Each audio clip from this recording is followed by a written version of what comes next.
بن أبي طالب أحلى من السكر للشارب.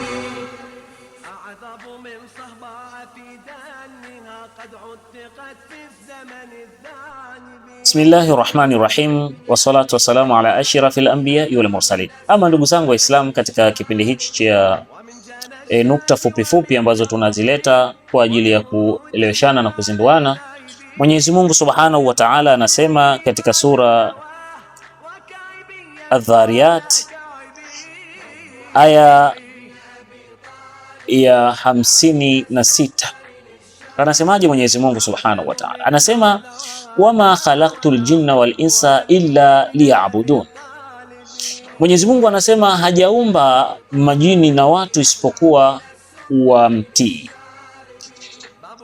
Kwa hiyo maana yake ni nini? Maana yake ni kwamba sisi ambao tumetokea kuteleza au yule ambaye imetokea bado ana uzito katika kumtii Mwenyezi Mungu Subhanahu wa Ta'ala, atambue ya kwamba ana changamoto ya kuto kujua lengo lake la kuumbwa.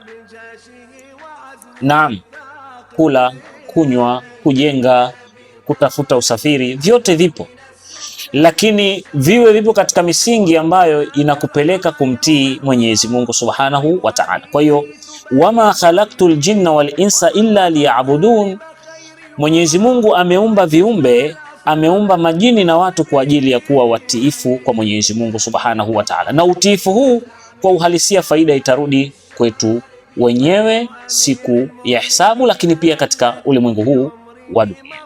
Assalamu alaikum wa rahmatullahi wa barakatuh.